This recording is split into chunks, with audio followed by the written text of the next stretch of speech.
All right, so we're going to continue on with our review of the common functions encountered in a calculus course. In the last video, we looked at polynomial functions.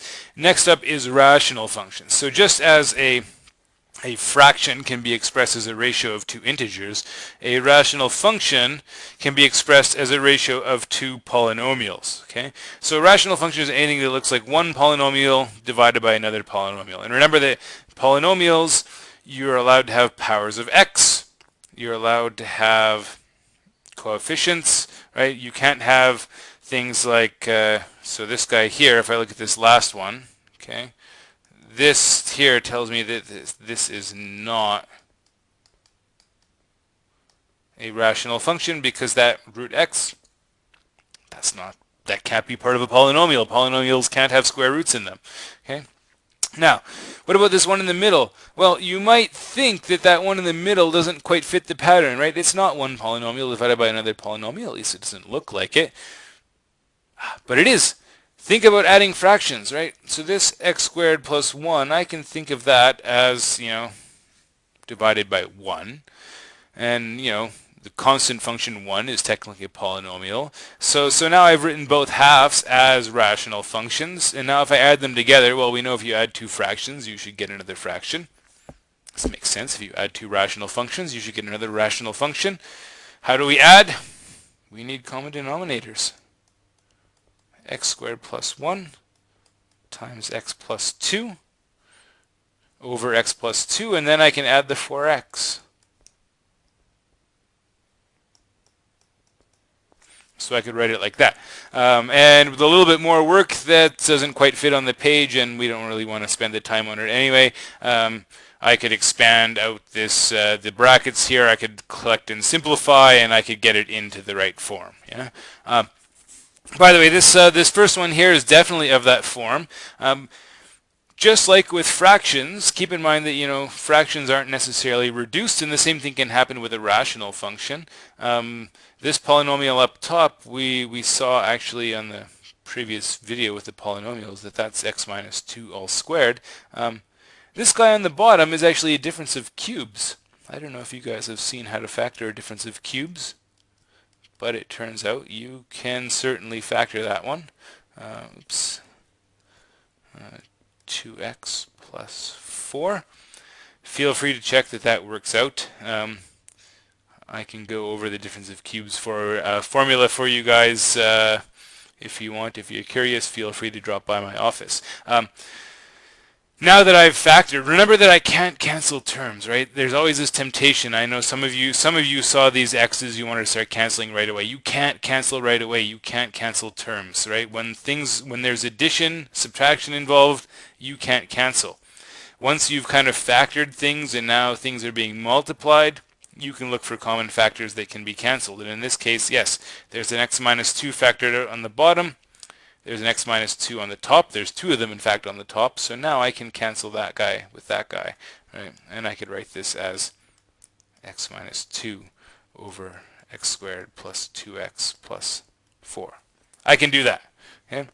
So one of the places where people will get themselves into trouble with rational functions is making errors simplifying. This is probably the most common mistake in Math 1560 is canceling things that you're not allowed to cancel. So if you want to work on things, this is something to work on. Think about how to cancel if you can, right? Here's a couple more examples. I'm doing some more because I think this is something you really have to pay attention to, right?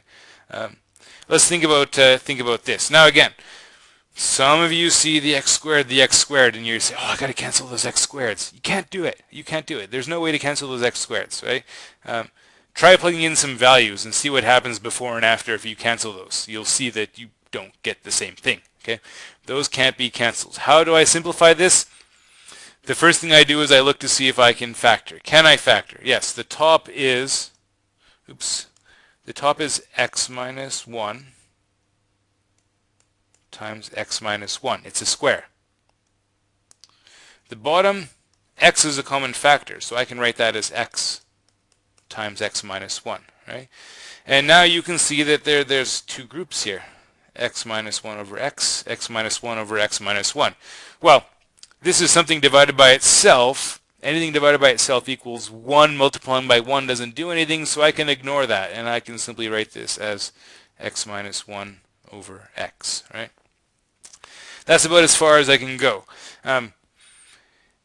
If you wanted to, I mean, right now we're writing in this sort of standard form for a rational, where everything is over a common denominator. I guess if you really wanted to, you could break that up. You could write this as x over x minus 1 over x, and you could write that as 1 minus 1 over x. Depending on the problem you're trying to solve, it may or may not be convenient to do those extra steps, right? That might help if you want to kind of graph using transformations. Wouldn't help if you were trying to solve, let's say, an inequality. Now, this next one, again, you might be tempted to kind of just cancel powers right away, but you got to be very careful with that. There's nothing here that I can just kind of directly cancel out and leave myself with nothing, right? I can't cancel the x cubed with the x fourth unless I also account for the x squared term. And the other mistake you might make here is you might try to split things up like we just did here, but this kind of splitting that I did, that works if you've got one thing on the bottom and more than one thing on the top. If it's the other way around, single term on the top and more than one thing on the bottom, can't split it up. It doesn't work. Again, try plugging in numbers, you'll see that it's not valid. So what can you do? Well, again, I look for common factors and I say, okay, you know what, on the bottom, I can pull out an x squared. What does that leave me with on the top? Well, x cubed, that's x squared times x. Now that I factor that x squared out from both the top and the bottom, now I can cancel it, right? Now that everything is kind of multiplied together, I can use this kind of equivalent fractions rule to cancel and get down to here, okay? And I can't simplify any further. That's as far as I can go. I can't get rid of that x on top. Even though there's an x on the bottom, I can't cancel because I have to account for that 1. That 1 is there. There's nothing more I can do to simplify. I stop there. Okay, one more comment to make. I'll do one example for you guys here, and this may come up from time to time. You may have to do some long division. Some of you in high school, you possibly learned how to do synthetic division. Synthetic division is nice, it's kind of fast, it gets you the answer, but it only works in certain cases. It only works if you're, so I'll just make this comment. So synthetic division, if you saw it, it works if you are dividing by things that look like x minus a, okay? If you're dividing by something that looks like that, you can use synthetic division, but if you're dividing by anything else, synthetic division doesn't work, right? If there's a number in front of the x, doesn't work. Higher powers of x doesn't work. So if I want to do this example here where I'm trying to do p of x divided by q of x, and I'm dividing by a quadratic, and I can't reduce that quadratic, I can't do synthetic division. The only choice I have is long division. And long division with polynomials works more or less the same as long division with numbers, if you ever had the opportunity to learn that.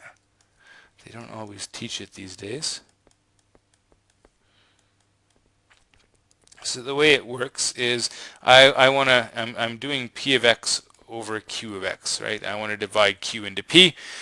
The way I do it is I always compare leading coefficients, and I ask myself, what do I have to multiply this guy by in order to get this guy? And I say, okay, x squared, I'm going to need to multiply by the 2, and to get from x squared to x cubed, I'm going to need another x.